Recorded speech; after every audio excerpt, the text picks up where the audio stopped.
नमस्कार दोस्तों। लोकसभा हो चाहे राज्यसभा हो, फुल मज़ा आ रहा है। बिल्कुल ऐसा लगता है कि ऐसा मज़ा आज तक राज्यसभा या लोकसभा में कभी आया ही नहीं है। लीडर ऑफ अपोजिशन बन चुके हैं Rahul Gandhi. Leader of opposition बनने के बाद जो मज़ा वो दे रहे हैं संसद में सभी लोगों को, वो आज तक जो है किसी ने उसकी कल्पना नहीं की थी। वो सारे मज़े जो है वो राहुल गांधी सब सांसदों को दे रहे हैं। राहुल गांधी जो हैं राष्ट्रपति के अभिभाषण के बाद जो धन्यवाद प्रस्ताव आता है, उस प्रस्ताव के ऊपर जो है सभी सांसद बोल रहे थे और राहुल गांधी ने भी आज खूब बोला। राष्ट्रपति के जो अभिभाषण के बाद जो धन्यवाद प्रस्ताव है वो अनुराग ठाकुर ने रखा और इसके बाद सभी के लोग जो है धन्यवाद प्रस्ताव के ऊपर चर्चा करने लगे। राहुल गांधी को जब मौका मिला बोलने का तो उन्होंने कुछ नहीं छोड़ा। राहुल गांधी ने आज बहुत सारी तस्वीरें लाई हुई थी। शिव जी की तस्वीर वो लाए थे, फिर गुरु नानक देव की तस्वीर लाए थे और पता नहीं किस किस की तस्वीरें लाए थे। वो ये जो जैसे इस्लाम के कोई चिन्ह होते हैं, पता नहीं कौन से चिन्ह है, वो वाली चीज़ें लेके आए थे। वो वहाँ चिन्ह दिखा दिखा के कह रहे थे कि बताइए अध्यक्ष महोदय, हमें क्या इनको दिखाने की इजाज़त नहीं है यहाँ पे। तो अध्यक्ष महोदय उन्हें बार बार बता रहे थे कि आपको इन्हें दिखाने की इजाज़त बिल्कुल नहीं है, क्योंकि लोकसभा के अंदर या राज्यसभा के अंदर के पटल के ऊपर कोई भी ऐसी तस्वीर या कोई भी इस तरीके का बैनर जो है आप नहीं दिखा सकते रूल बुक के हिसाब से। पर राहुल गांधी नहीं माने। वो कहने लगे कि नहीं नहीं नहीं नहीं, ऐसा कैसे हो सकता है, आप मुझे बताइए हम क्यों नहीं दिखा सकते। वो कह रहे हैं वहाँ से आप नहीं दिखा सकते रूल के हिसाब से, और ये कह रहे हैं नहीं नहीं आप बताइए क्यों नहीं दिखा सकते। वही इस तरीके का माहौल जैसे बच्चे खेलते हैं जो बच्चे एक दूसरे के साथ झगड़ा करते हैं, ऐसा माहौल चल रहा था कि जैसे कोई बच्चा जो उदंडई बच्चे होते हैं वो एक दूसरे से लड़ते हैं और बॉल छीन लेते हैं, बैट छीन लेते हैं, कहते हैं बैटिंग मुझे पहले करनी है, बॉलिंग मैं नहीं करूँगा। इस तरीके से हो रहा था पूरा का पूरा। राहुल गांधी के हाथ में बैट था वहाँ पर। तो इस तरीके का माहौल बना हुआ था और राहुल गांधी ने बाद में अध्यक्ष महोदय के ऊपर ही क्वेश्चन कर दिया, ऐसा प्रश्न पूछ लिया उनसे। उनसे प्रश्न पूछकर राहुल गांधी ने यह कहा कि आप मुझे ये बताइए कि जब हमने आपको जो है सीट पर विराजमान करवाया, हम आपके लेकर आपको जा रहे थे कि आप अध्यक्ष की सीट पर बैठें, चेयर पर बैठें, तो उस समय आपने मोदी जी से तो झुककर हाथ मिलाया और मेरे से आपने बिल्कुल अकड़ कर हाथ मिलाया।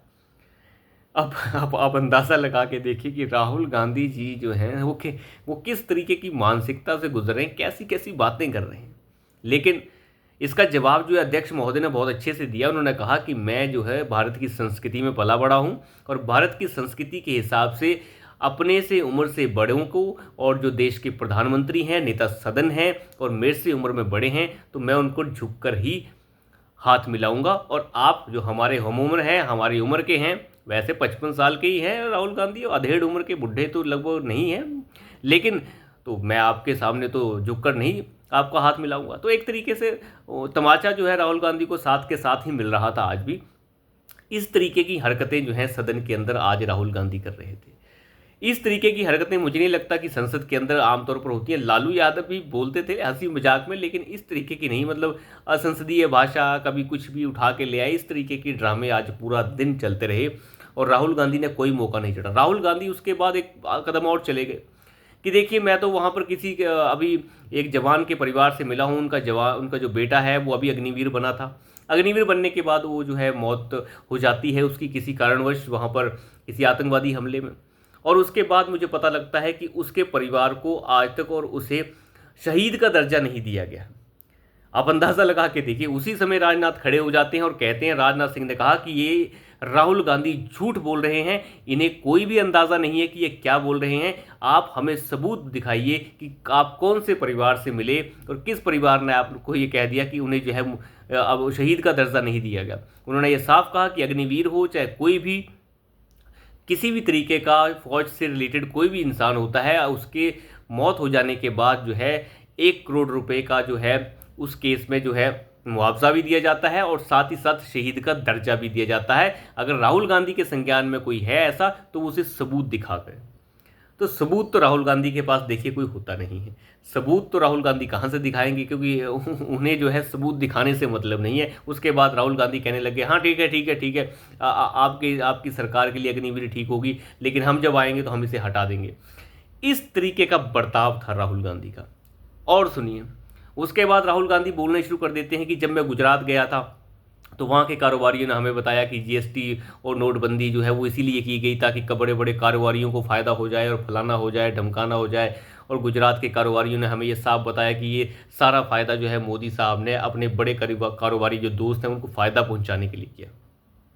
उसके बाद जो है गुजरात के सांसद खड़े हो जाते हैं, वो सब के सब कहते हैं कि ये झूठ बोल रहे हैं, हमें बताइए कौन से कारोबारियों के साथ आप मिले और उन कारोबारियों ने आपको ये सब बताया।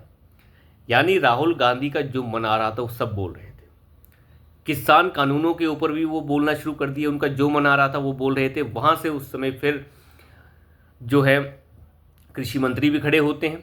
कृषि मंत्री ये साफ बताते हैं वहाँ पे उन्हें, शिवराज सिंह चौहान, की ऐसा कुछ नहीं है, एमएसपी पे ही फसलों की खरीदारी हो रही है और आप इस तरीके के आरोप नहीं लगा सकते। अगर आपके पास सबूत हैं तो आप दिखाइए, आप तो झूठ पे झूठ बोले जा रहे हैं।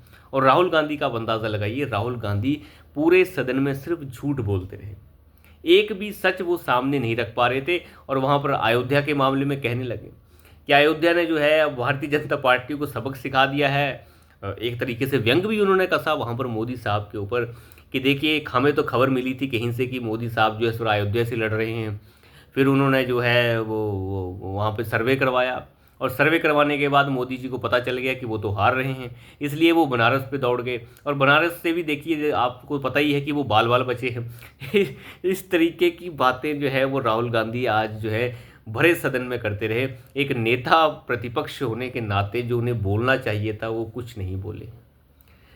हर तरीके की बातें उन्होंने की लेकिन किसी बात का कोई सिर पैर नहीं था। वही बातें थी जो आमतौर पर वो राहुल गांधी जो हैं, जो आमतौर पर बाहर बोलते रहते हैं, वैसी ही बातें वो बोलते रहे।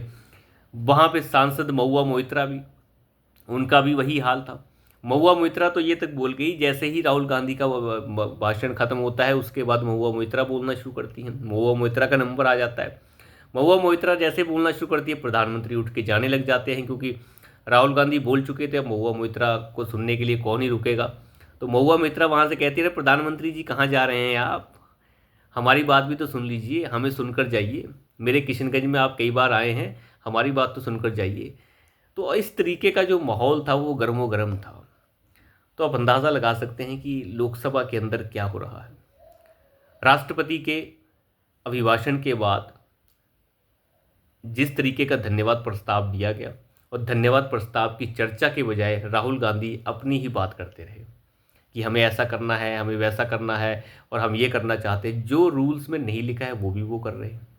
रूल्स के हिसाब से अभिभाषण, राष्ट्रपति के अभिभाषण के बाद धन्यवाद प्रस्ताव होता है, धन्यवाद प्रस्ताव के बाद उसके ऊपर जो है चर्चा होती है। लेकिन राहुल गांधी चाहते थे कि नीट के ऊपर डिस्कशन होनी चाहिए। अब नीट के ऊपर डिस्कशन तो तभी होगी जब नीट का टाइम आएगा। अब टाइम नहीं आया है तो उसके ऊपर भी डिस्कशन चाहिए। ऐसे ही कुछ भी बिना मतलब कि इधर की उधर की, कहीं का ईंट कहीं का रोड़ा। ये नीट पिछले 10-15 सालों से चल रहा है, शायद 12-13 साल हो चुके हैं, अच्छे से चल रहा है, कोई दिक्कत तो आ नहीं रही है। अभी कोई दिक्कत आ गई तो उस दिक्कत को ठीक कर लिया जाएगा। चोरू चक्के जो हैं बीच में, कोई गुंडे मवाली जिन्होंने ऐसा धांधली की है उन्हें पकड़ लिया जाएगा। तो देखिए वो तो गुंडे मवाली तो कुछ ना कुछ गलत करने के बारे में सोचे ही नहीं। उन्होंने तो ये भी कह दिया राहुल गांधी ने वहाँ पर कि नीट जो है वो इसीलिए बनाया गया है ताकि जो गरीब बच्चे हैं वो ऊपर ना जा सके और अमीरों के बच्चे ऊपर चले जाएं। पता नहीं, हमारे समझ के बिल्कुल परे है कि राहुल गांधी किस तरीके की बातें वहाँ पर कर रहे थे। बिल्कुल विवेकहीन बातें थी। और यहाँ तो छोड़ दीजिए, ये तो बच्चों की लड़ाई होगी। मान लिया राहुल गांधी के हाथ में बैट था, लेकिन वहाँ पर मल्लिकार्जुन खड़गे, उनका भी यही, वो तो वहाँ पे आरएसएस को ही कि आरएसएस ऐसी है, आरएसएस वैसी है, मुझे पसंद नहीं है, आरएसएस इस टाइप की बातें करती है और आरएसएस जो है वो देश में आग लगाने का काम करती है। इसके ऊपर जो है वहाँ पे जो नेता सदन है राज्यसभा में,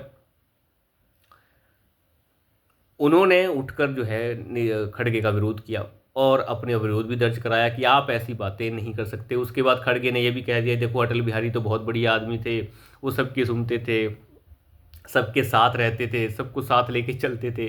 तो वहाँ पे अध्यक्ष जो महोदय है राज्यसभा में, जगदीप धनखड़ साहब, जगदीप धनखड़ ने ये साफ कहा कि एक तो आप कह रहे हैं कि आरएसएस बेकार है, दूसरा आप कह रहे हैं आरएसएस आग लगाने का काम करती है, और आप तीसरी बार ये कह रहे हैं कि अटल बिहारी वाजपेयी बहुत बढ़िया आदमी थे। तो वो कहाँ से आते थे? वो भी तो आरएसएस से ही आते थे। तो मतलब देखिए बिना सिर पैर वाली बातें चल रही थी आज, और कुछ नहीं।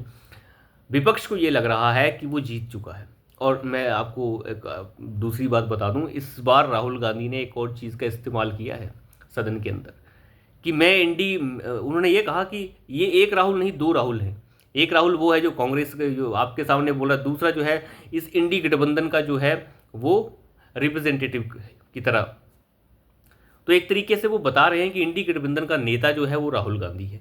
राहुल गांधी को शायद अभी अंदाज़ा नहीं है कि वो क्या कर रहे हैं। इंडी गठबंधन में बहुत सारे दल हैं, जिसमें ममता बनर्जी हैं और अखिलेश यादव है, और अखिलेश यादव के साथ और भी बहुत सारे नेता हैं जिनकी लगभग 30-30, 35-35 सीटें हैं। किसी की 30 है, किसी की 25, किसी की 37। ये राहुल गांधी के इस बर्ताव को कैसे लेंगे, ये अब शायद राहुल गांधी को खुद नहीं पता। राहुल गांधी जो अपने आप को इंडी गठबंधन का नेता बता रहे हैं, उन्हें अभी अंदाज़ा नहीं है कि वो इंडी गठबंधन के नेता कब बन चुके हैं। किसी ने उन्हें अभी नेता माना नहीं है, वो खुद ही अपने आप को नेता घोषित कर चुके हैं। और क्या ममता बनर्जी से हजम कर लेंगी, ये पता नहीं। जिसके बाप को प्रताड़ित किया राहुल गांधी के पिताजी ने और राहुल गांधी की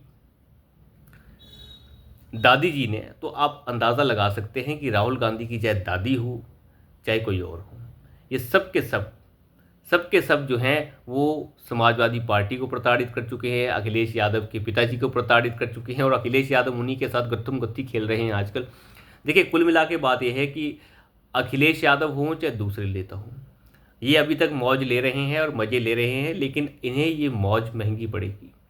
इन्हें अंदाज़ा ही नहीं है कि राहुल गांधी क्या खेल खेल रहे हैं। और राहुल गांधी को जब लगेगा कि वो ये खेल खेल सकते हैं तो वो खेलते जाएंगे, और दूसरे नेताओं को जब ये एहसास होगा तो वो पटकनी देने को फिर तैयार होंगे। और ममता बनर्जी जल्द ही ये काम करने वाली हैं, वो ज़्यादा वक्त देंगी नहीं, क्योंकि राहुल गांधी का ये जो बर्ताव है ये फ़िलहाल ख़तरनाक है। सब नेताओं की अपनी मजबूरी है, इसलिए वो इंडी गठबंधन में आके पड़े हुए हैं, लेकिन कुल मिला के घाटा फ़ायदा तो सबको देखना ही पड़ेगा। तो अभी के लिए इतना ही, धन्यवाद।